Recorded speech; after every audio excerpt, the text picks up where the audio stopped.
Hi, I'm Rev Myron. I'm a minister through Pathways of Life, and I've been a Course in Miracles student for 40 years. Last year, I went through the lessons, one lesson at a time, asking Jesus for clarity and writing from that clarity.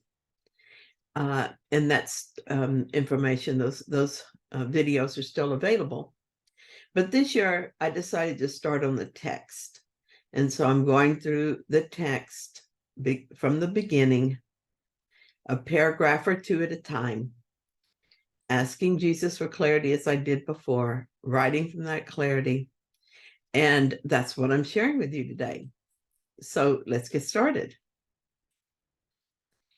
We're looking at chapter 2, section 2, the atonement as defense. And we're starting with paragraph 3.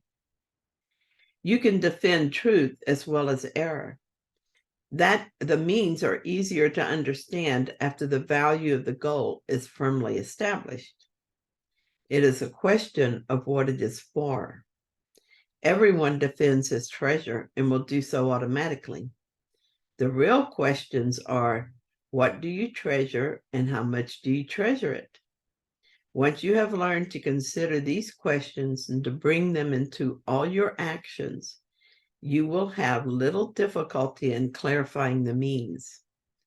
The means are available whenever you ask. You can, however, save time if you do not protract this step unduly. The correct focus will shorten it immeasurably. In this paragraph, I'm being encouraged to set my goal and to give it my attention. This will save time, and that is what I ultimately want to do. In fact, I want to end time. Here is how I'm doing this. I began, like most people, just hoping to find a way to live that was not so painful. A Course in Miracles seemed to help me do that. I discovered through the Course and Course-related books like Inner Healing by Dan Joseph, simple but effective ways to watch my mind and allow my perception to be corrected and brought near the truth. Then in books like NTI and Teachings of the Inner Ramana and The Untethered Soul, I learned more about turning away from the chatter of the ego mind. While this was happening, I made a significant change. I realized that when Jesus talked about defending my treasure, he meant that I would defend the thoughts that mean the most to me. It seems I would have noticed a lot sooner since he talks about it right here in chapter 2, but I guess I was not ready to see this for a while. But once I did see it and realized I wanted it, I asked myself what exactly it was that I treasure. And I questioned if my present treasure would get me what I really want. It was easy to see that I treasured many things that were not bringing me peace. Being right seemed to be more important to me than being happy, even as I said it wasn't. And even as I saw it wasn't working for me. I would defend my right to decide for myself and make plans on my own. These treasures were not making me happy either. Sometimes I would defend against the ego, but sometimes I would defend against God. It was like shuffling in place, only once in a while taking a step forward. I saw that I needed a goal, a purpose, something that would be a guiding force in my life. I began to pay special attention to the lessons about my function. In lesson 61, Jesus says this, how holy are you who have the power to bring peace to every mind?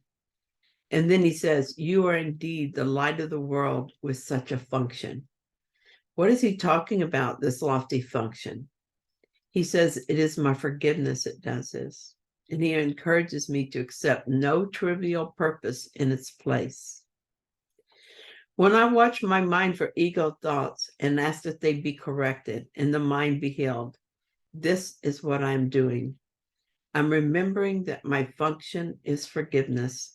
I forgive the beliefs I held dear, which have hurt me. Initially, this was for Myron so that she would have a happier life. But I soon realized that the purpose is to save the world. Each time I do this, I bring peace to every mind. This is a treasure worth defending. I defend it by choosing forgiveness every chance I get. Because I've decided on my one goal, which is to awaken from the dream of separation, which is the same thing as forgiving the world I made, it has become easy to choose what I would defend. Now I simply notice if the choice I'm considering will bring me closer to my goal or bring me deeper into the illusion. How to do the forgiveness work is not something I have ever had to figure out. I choose forgiveness as my one function, and the means are provided, just as Jesus said they would be. As I make that choice, the Holy Spirit places before me everything I need to make it possible. I find without effort every book, every teacher, and every inspirational word that will help me. I'm directed by the voice within what to do next, where to go, and what to say. An objection the ego has is that forgiving the world one thought at a time doesn't feel very lofty. The ego doesn't feel like a superhero. Saving the world seems to the ego like it ought to have more of a payoff. That being the savior of the world should add to its sense of specialness, and this is not what is happening. In fact, it doesn't feel like much is happening for long stretches of time. And when it does, the ego notices a loss of specialness instead of an increase in what it most craves. Later in the text, Jesus will help us understand that the ego doesn't know the difference between pain and pleasure. For instance, the ego thinks that specialness is pleasure when really it's a source of pain. This is why there was confusion for me at first when I thought nothing much was coming from all this work. But I trusted Jesus and kept at it, remembering my one goal, remembering my one function. And I began to have a peace-filled life. Now I lose my peace at times, but not often and not for long. Now I know that peace is what I want, and I know that nothing else comes close. So the means to regain that peace are available to me as soon as I'm ready to return to peace. I also understand that I share one mind with all my brothers, and so I choose peace for myself. And at the same time, I'm choosing it for all of us. So chapter 4 says, the atonement is the only defense that cannot be used destructively because it is not a device you made. The atonement principle was in effect long before the atonement began. The principle was love, and the atonement was an act of love. Acts were not necessary before the separation because belief in space and time did not exist. It was only after the separation that the atonement and the conditions necessary for its fulfillment were planned.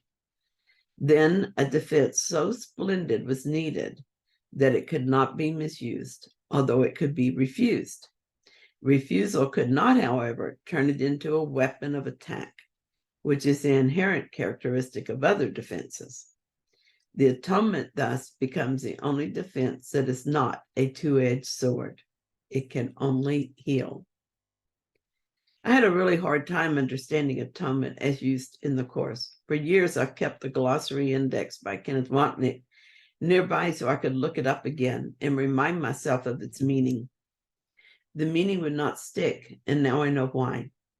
It is because for a long time, I was so conflicted about what I wanted that there were some things in the Course I refused to understand. Perhaps one of the reasons I had trouble with this explanation, even though it's simple, is that I had so little understanding of love. I still believed in the love concept as it exists in the illusion.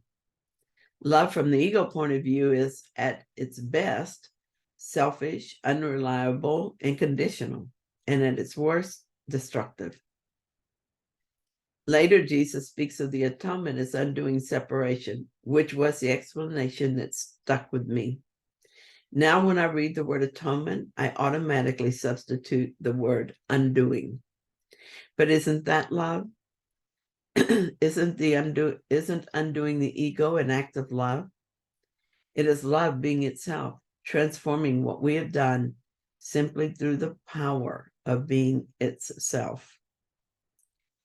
The next thing he says about atonement is that it cannot be misused.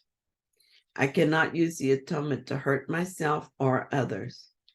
I certainly cannot say that about any other defense that I am familiar with.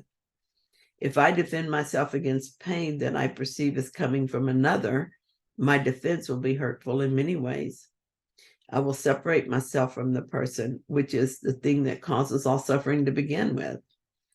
Even if I keep our bodies in contact, in my mind, I have separated us into victim and victimizer. So the harm is done.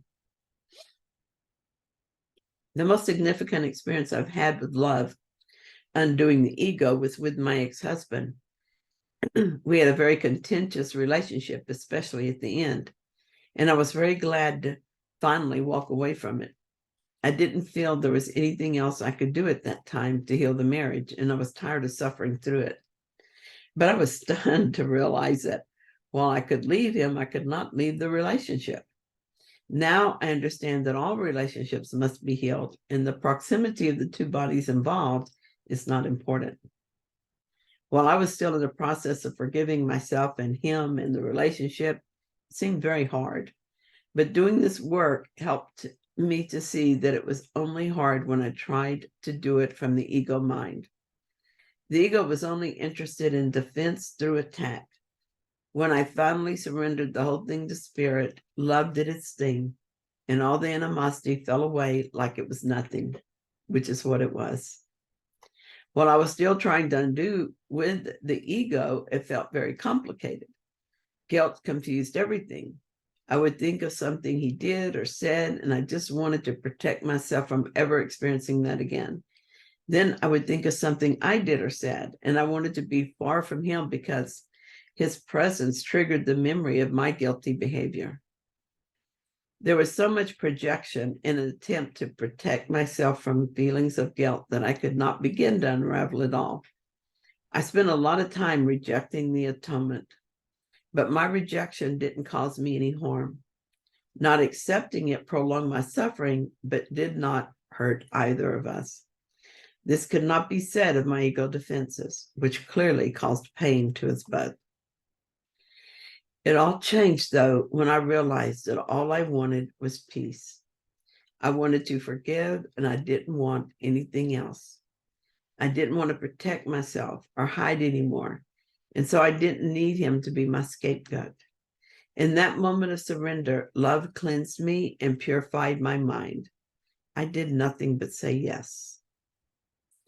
I don't know if I will ever, while in this illusory state of mind, truly understand love, but I've learned to trust it. Maybe it's not about understanding. As it says in the introduction, the Course does not aim at teaching the meaning of love, for that is far beyond what can be taught. I will just have to remove all the blocks until love shows itself to me. Thank you so much for joining me in this reading. I hope you enjoyed it. If you found it helpful, then please like it. And if you haven't yet, please subscribe. And I'll be back tomorrow with another reading. And so I'll see you then.